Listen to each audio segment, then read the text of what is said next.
पैदल। अच्छा पैदल। वाली साहब जिंदा से तो पहली रात में अब्दाल लिया, दूसरी रात शाह काकू का खाला, तीसरी जी है हंजर माल, ते चौथी रात जी है भाई फेरू तो अगे एक पिंड है जंबर है जंबर चलो जेड़ा जंबर रनाला खोल नहीं रनाला खोल जाके चलो जो भी सी बहरहाल ये सफर कर दे तुसी जिथे जिथे मैं सफर करदा गया ये मैनू पूरिया जगह फड़ ले आदी था। अच्छा तुसी पहुंच गए फिर इथों कोयटा ते कोयटो सरकार रुकन दी कस्टम होंदा सी उल्टे तो स्थान होता है ना जो दो रुकन दी पैदल सफर होया सारा पैदल सारा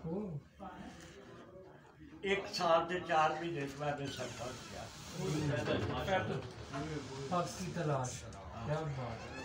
सरकार जिस तरह भी होया है बड़ी डबी कबीर जी दास्तान माशाअल्लाह आज भी मैं कीता सी बता माशाअल्लाह बता सी ओने मनु मेरा खर्चा झाग दे विच एक पिंड पीर दरबार उस पिंड का नाम है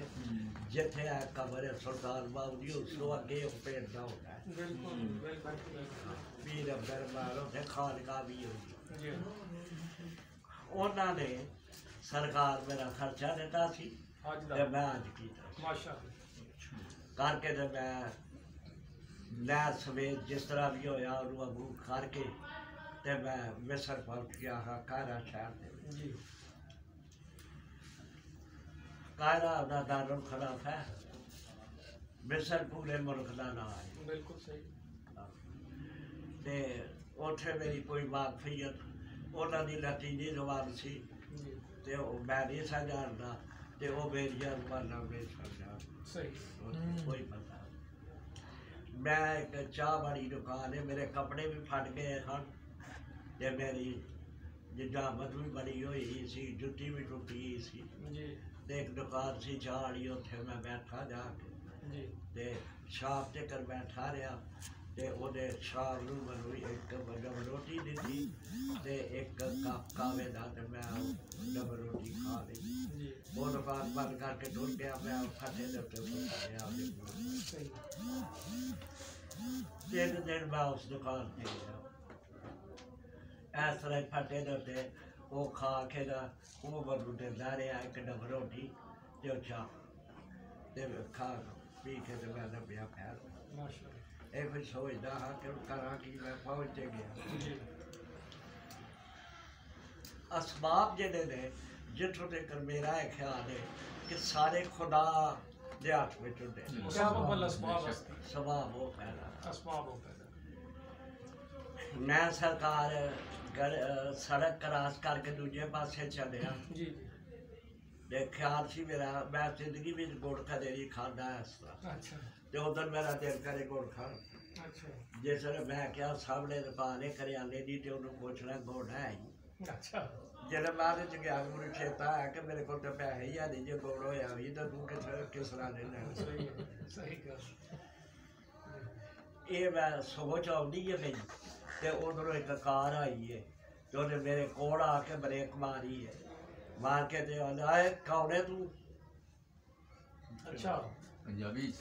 मैं जिसने उन्हें देखा तो सिख सी अच्छा ते ओदी लाल बीवी बैठी अच्छा जी कहन लगा के इधर आ कौन है तू मैं क्या मैं बंदा वा ते मैं पाकिस्तान उन्हें क्या पाकिस्तान के शहर दे रहने वाला है मैं क्या सियालकोट था कहने लगा अच्छा पूरन के शहर का तू रहने वाला है मैं क्या मैं उसे शहर का कहने लगा साढ़े भी माँ प्यो सियालकोट के खाने ते हाजर हो के ते और हुशियारपुर आ गए तो मैं उन्होंने उड़ा साडा भी पिछला पिंड सियालकोट सी अच्छा तेरी गल मैं आके सुनागा सारी तू बैठ, 1 घंटे में मैं आना वापस। मैं फिर दुकान के उत्ते जाके बह गया, जी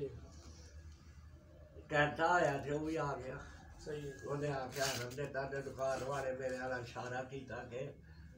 ओ बंदा आ गया। हाँ जी मैं गया ਉਹਦੇ करीब तो मैं कहता पिछों दरवाजा खोल के गड्डी का बह जा। मैं बह गया, वो मैं अपने घर लै गया। दरिया झील के उत्ते कोठी सी होगी, बहुत अमीर आदमी सी। अच्छा हाँ ਉਹਦੇ ਸਰਵਤ ਜਿਹੜੀ ਸਿਵਲ ਸਰਵਿਸ ਸੀ ਜ਼ਿਆਦਾ ਨਹੀਂ, ਉਹਦੇ ਵਿੱਚ 4 ਜਹਾਜ਼ ਵੀ ਸਨ। अच्छा ਸਿੱਖ। बहुत अमीर आदमी से ਹਾਂ ਤੇ ਉਹ ਨੀਦਾ ਕਾਰੋਬਾਰ ਕਰਦਾ ਸੀ। ਹਾਂ अच्छा जी ਉਹ ਸਰਕਾਰ ਮੈਨੂੰ ਘਰ ਲੈ ਗਿਆ, ਉਹਨੇ ਉਹ ਕਿਹਾ ਕਿ ਹੁਣ ਸੁਣਾ ਕਰ। अच्छा ਮੈਂ ਉਹਨੂੰ ਆਪਣਾ ਸਫ਼ਰਨਾਮਾ ਉਹਦੀ ਬੀਵੀ ਨੂੰ ਤੇ ਉਹਨਾਂ ਨੂੰ ਸੁਣਾਇਆ। सारा वाक्य सुना। ਉਹ ਕਹਿਣ ਲੱਗੇ ਸਾਡੇ ਤੇ ਪੈਰਾਂ ਥੱਲੇ ਜ਼ਮੀਨ ਨਿਕਲ ਗਈ ਹੈ ਤੇਰੀ ਗੱਲ। अच्छा ਓਏ ਹੋਏ पैदल सुने ਜੰਗਲਾਂ ਛਰਾਵਾ ਪਹਾੜਾਂ ਦੇ। ਮੈਂ ਉਹਨਾਂ ਨੂੰ ਦੱਸਿਆ, ਮੈਂ ਕਿਹਾ ਸੱਪ ਮੇਰੇ ਸੁੱਤਿਆ ਉੱਤੋਂ ਦੀ ਕਿੰਨੀ ਵਾਰੀ ਲੱਗੇ ਛਰਾਵਾ ਦੇ ਵਿੱਚ। तो ਇੱਕ ਸੱਪ ਮੇਰੇ ਕੋਲ ਮਰੇ ਆ ਵੀ ਸੀ। ਸਵੇਰੇ ਮੈਂ ਉੱਠਿਆ ਤੇ ਹੋਇਆ ਵੇਖਿਆ ਕਿਤੇ ਮੈਂ ਪਾਸਾ ਪਲਟਿਆ ਤੇ ਨਾਲ ਬੈਠਾ ਹੋਣਾ ਉਹ ਥੱਲੇ ਆ। ਇਸ ਤਰ੍ਹਾਂ ਦੇ ਵਾਕਿਆਤ ਜਿਹੜੇ ਹੋਏ ਨੇ ਨਾ, जानवर भी ना चाहते थे। हक दी तलाश च निकली है तो फिर कुछ नहीं वेखना, लेकिन अल्लाह फिर हिफाजत करता है। हक दी तलाश च निकली है फिर कुछ नहीं वेखना हाँ। होंदा, फिर हक तोड़ी पहुंचना होंदा। हाँ। फिर की होया जी मैं सरकार ये सारा वाकया उन्होंने जिसने सुनाया जंगला छरावा दा ते नहर सफेद दा अबूर करना, ये गल्लां मैं सारियां दसियां कि इस तरह मैं काम करके ते अज तक ਇੱਥੇ ਇੱਕ ਯੂਨੀਵਰਸਿਟੀ ਹੈ ਜਾਮਿਆ ਅਜ਼ਹਰ, ਉਹਦਾ ਨਾਂ ਹੈ। ਮੈਂ ਉਹਦੇ ਵਿੱਚ ਦਾਖਲਾ ਲੈਣਾ ਹੈ ਪੜ੍ਹਨ ਵਾਸਤੇ। ਮੇਰੇ ਕੋਲ ਕਾਗਜ਼ਾਤ ਮੌਜੂਦ ਸਨ, ਮੌਲਵੀ ਫਾਜ਼ਲ ਤੇ ਮੈਟਰ ਦੀ ਸਨਦ ਸਾਰਾ ਕੁਝ ਮੌਜੂਦ ਸੀ, ਮਗਰ ਮੇਰਾ ਇਰਾਕ ਦਾ ਬਾਰਡਰ ਕ੍ਰਾਸ ਕਰ ਗਿਆ ਕਸਰੇ ਚੀਜੀ ਤੋਂ, ਜਿਹੜਾ ਨਾ ਹੁਸਨਵੀ ਬਾਰਡਰ, ਉਹ ਮੈਂ ਬਗੈਰ ਵੀਜ਼ੇ ਤੋਂ ਕਰਨਾ ਸੀ। ਜੋ ਮੈਂ ਰਾਤ ਨੂੰ ਚੋਰੀ ਕੀਤਾ ਸੀ ਤੇ ਇੱਕ ਵਾਇਆ ਸੀ ਦਰਿਆ ਦਾ, ਉਹਦੇ ਵਿੱਚੋਂ ਦੀ ਲੰਘਣਾ ਸੀ ਤੇ ਉਹ ਚੀਜ਼ਾਂ ਮੇਰੀਆਂ ਉਹਦੇ ਵਿੱਚ ਸਾਰਾ ਕੁਝ ਰੁੜ ਗਿਆ। ਮੇਰੇ ਲੱਕ ਦੇ ਕੱਪੜੇ ਵੀ ਰੁੜ ਗਏ, ਜਿਹੜਾ ਮੈਂ ਲੱਕ ਬੰਦਾ ਸੀ ਨਾ ਕੱਪੜਾ ਉਹ ਵੀ ਰੁੜ ਗਿਆ ਸੀ, ਬਿਲਕੁਲ ਨੰਗਾ ਹੋ ਗਿਆ। बड़ी मुश्किल और बर्दाश्त की माशाअल्लाह। ਸਰਕਾਰਾਂ ਇਹ ਪੂਰਾ ਵਾਕਿਆ ਜਿਹੜਾ ਮੈਂ ਸਾਰਾ ਉਹਨਾਂ ਨੂੰ ਸੁਣਾਇਆ ਕਿ ਬਾਅਦ ਚ ਖਾਨਾ ਬਦੋਚ ਉਹਨਾਂ ਦੀਆਂ ਝੁਗੀਆਂ ਹਨ ਤੇ ਉਹਨਾਂ ਨੇ ਪਾਣੀ ਲੈਣ ਘੁੰਮੀ ਆਈ ਤੇ ਉਹਨਾਂ ਨੂੰ ਜਾ ਕੇ ਉਹਨੇ ਦੱਸਿਆ ਕਿ ਪਾਣੀ 'ਚ ਕੋਈ ਬਲਾ ਰੁੜ ਗਿਆ ਤੇ ਉਹ ਫਿਰ ਆਏ ਡਾਂਗਾ ਤੁਹਾਡੇ ਲਿਆ ਕੇ ਉਹ ਵੇਖ ਕੇ ਕਹਿਣ ਲੱਗੇ ਉਹ ਤੇ ਬੰਦਾ ਹੀ ਹੈ ਸਾਡੇ ਆਂਗਨ, ਬਲਾ 'ਚ ਕੋਈ ਨਹੀਂ। ਉਹ ਮੇਰੇ ਕਰੀਬ ਆਏ ਤੇ ਮੈਨੂੰ ਕਹਿਣ ਲੱਗੇ ਕਿ ਤੂੰ ਇਹਦੇ ਪਾਣੀ 'ਚ ਬਹਿ ਰਿਹਾ। ਮੈਂ ਕਿਹਾ ਮੇਰੇ ਲੱਕ ਕੱਪੜਾ ਕੋਈ ਨਹੀਂ ਲੱਗਾ। ਉਹਨਾਂ ਫਿਰ ਮੈਨੂੰ ਲਿਆ ਕੇ ਤੇ ਪਾਰਟੀ ਇੱਕ ਪੈਂਟ ਨੂੰ ਕਈ ਟਾਕੀਆਂ ਲੱਗੀ ਆ, ਉਹ ਮੈਨੂੰ ਲਿਆ ਕੇ ਦਿੱਤੀ ਤੇ ਉਹ ਮੈਂ ਪਾ ਲਈ। ਸ਼ੁਕਰ ਕੀਤਾ ਕਿ ਮੇਰੀ ਪਾਣੀ ਕੋਲੋਂ ਜਾਨ ਛੁੱਟੀ। अच्छा ਇਸ ਤਰ੍ਹਾਂ ਦੇ अच्छा ਕਿਤੇ हुन अगे चलिए ਅਸੀਂ हाँ, ਇੱਥੇ मैं- ਨੇੜੇ ਨੇੜੇ ਹੋਈਏ ਨਾ, ਹਾਂ, ਉਹ ਜਿਹੜਾ ਨਾ ਇਹ ਤੁਹਾਨੂੰ ਇਹ ਪਿਛਲੇ ਬੈਕਗ੍ਰਾਉਂਡ ਆ ਗਿਆ ਸਾਹਮਣੇ। ਜਿਸ ਵੇਲੇ ਮੈਂ ਉਹਨਾਂ ਨੂੰ ਸਾਰਾ ਵਾਕਿਆ ਸੁਣਾਇਆ, ਉਹ ਕਹਿਣ ਲੱਗੇ ਕਿ ਠੀਕ ਹੈ ਸਾਰੀ ਗੱਲ ਸਮਝ ਲਈ। ਹੁਣ ਇਹ ਵੇ ਕਿ ਅਸੀਂ ਜਾਂ ਸਿੱਖ, ਅਸੀਂ ਤੈਨੂੰ ਚਾਹਦੇ ਆ ਕਿ ਤੂੰ ਸਾਡਾ ਪੁੱਤਰ ਬਣ ਜਾ ਤੇ ਸਾਡੀ ਔਲਾਦ ਕੋਈ ਨਹੀਂ। माशाअल्लाह अच्छा ਅਸਬਾਬ ਰੱਬ ਕਈ ਹਜ਼ਾਰ ਸਾਲ ਪਹਿਲੇ ਪੈਦਾ ਕਰਦਾ ਹੈ। सुभान अल्लाह सुभान अल्लाह। ਕਿਉਂਕਿ ਫਰਾਊਨ ਜਿਹੜਾ ਜੇ ਉਹਦੀ ਔਲਾਦ ਹੁੰਦੀ ਤਾਂ ਉਹਨੇ ਮੂਸਾ ਨੂੰ ਕਾਦੀ ਪਾਲਣਾ ਸੀ। क्या बात क्या माशाअल्लाह। ਉਹ ਕਹਿਣ ਲੱਗਾ ਕਿ ਮੈਂ ਕਿਹਾ ਮੈਂ ਨਹੀਂ ਤੁਹਾਡੇ ਕੋਲ ਰਹਿ ਸਕਦਾ, जी ਇਸ ਵਾਸਤੇ ਮੁਸਲਮਾਨ ਆ ਮੈਂ, ਤੁਸੀਂ ਹਰਾਮ ਗੋਸ਼ਤ ਇਸਤੇਮਾਲ ਕਰਦੇ ਹੋ जी ਤੇ ਮੈਂ ਮੁਸਲਮਾਨ ਆ, ਅਸੀਂ ਉਹ ਝਟਕਾ ਨਹੀਂ ਖਾਂਦੇ। सही ਉਹ ਕਹਿਣ ਲੱਗੇ ਨਹੀਂ ਆਹ ਜਿਹੜਾ ਕੁੱਕ ਰੱਖਿਆ ਨਾ ਉਹ ਮੁਸਲਮਾਨ ਹੈ ਤੇ ਮੁਸਲਮਾਨਾਂ ਦੀਆਂ ਦੁਕਾਨਾਂ ਤੋਂ ਗੋਸ਼ਤ ਲਿਆਉਂਦਾ। ਉਹਨੂੰ ਉਹਨੇ ਆਵਾਜ਼ ਮਾਰੀ, ਕਬਾਬ ਸੀ ਉਹਦਾ ਨਾਮ, अच्छा ਤੇ ਉਹ ਆਇਆ ਤੇ ਉਹਨੇ ਮੈਨੂੰ, ਮੈਂ ਕਿਹਾ ਨਮਾਜ਼ ਪੜ੍ਹਨਾ ਹੈ? ਆਹੋ ਮੈਂ ਨਮਾਜ਼ ਪੜ੍ਹਨਾ। जी ਤੇ ਰੋਟੀ सारा कुछ मैं सौदा मैं लिया तो मैं खाना माशाअल्लाह मैं क्या चलो जी फिर ठीक है मेरा वादा थोड़े उन्होंने पक्की होगी गल उन्होंने बुला के मेरी जाम जुमत करवाई फिर मैंने क्या ना मैं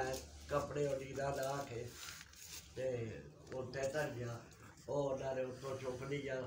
इस्त्री किया सूट जरा नरैन सिंह का उत्ते रख दिता मैं नहा के पा के तो बाहर निकला इस तरह सरकार मैं कहन लगा कि तू ये तेरा मेरा वादा है कि मैं तेन जामिया में दाखिल करवावांगा पहले गड्डी चलाने जांच सिख क्योंकि अस 10 मील जामिया तो उत्थे तू जाना वे ते गड्डी ना होना जरूरी है रोज़ मैं तेन छड़ के नहीं आ सकता तू गड्डी की जांच सिख मैं उन्होंने कहा मैं क्या ठीक है उन्हें फिर जर्मनी होना लैके रखता मैनू देता मैं उत्थे फिर जांच सिख 5-7 दिनों के बिठा के मैं शहर भी 1-2 बारी खड़िया तो कह लगा और तू स्पष्ट हो गया ठीक है वो फिर मैं लैके तो उत्थे गया उस वे प्रिंसीपल जिहड़े ने महमूद छल्तू साढ़े पिछों तुर्की के रहने वाले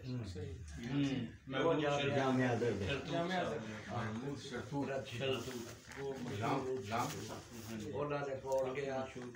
तो उन्हें सिखे उन्हें जामिया में सारे पखे उन्हें लवाए मस्जिदा भी पखे उही लवाना सी मस्जिदा ने कई काम किसे जाके उन्होंने दसिया ना जो किसी किस्म का भी काम में मस्जिद का करवाता सिख जे लोग मिसर ने बड़ी इज्जत करते खड़े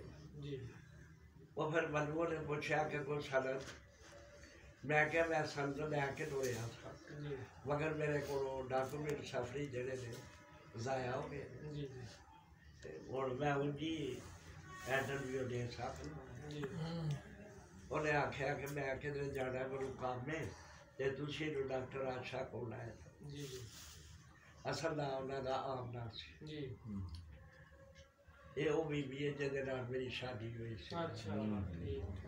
इंटरव्यू भी ये लिया मेरी उस्ताद भी सी हाँ ए सरकार उन्हें इंटरव्यू लिया मेरा 10वीं के मुताबिक फिर फादर के मुताबिक उन्हें सारे सवाल करके उन्हें क्या ठीक है मैं दाखिल कर सवेरे तुसी आए नमाज जरा जामिया दा पैंट बूट शर्ट पा के देना असी फिर जाने लै गए सवेरे मैं फिर पैंट बूट शर्ट पा के रोटी खा के जामिया आ गया जामिया आके तो मैं फिर पढ़ाई अपनी शुरू कर दी उठे मैं पढ़ाई इस गल को 6-7 साल हो गए बनते अफसर फिर थोड़ी वो शादी वाला मामला क्योंकि मैं सारे वाक्य जेडे राह दे कट छड़े वो सरकार मैं जरा ना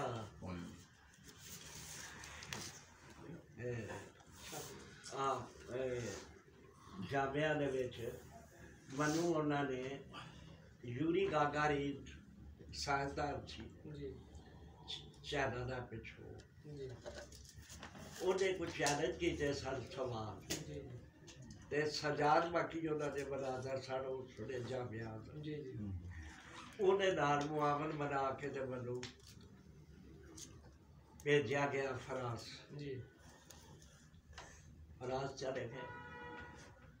उत्थे सरकार उहदे नाल गलबात हुई जिसले शुरू वो कैमरस सी उन्हें एक गल पहले कह दी उन्हें क्या कोई शहादत कोई किताब कोई नशीबरी कोई नबी बनी किसी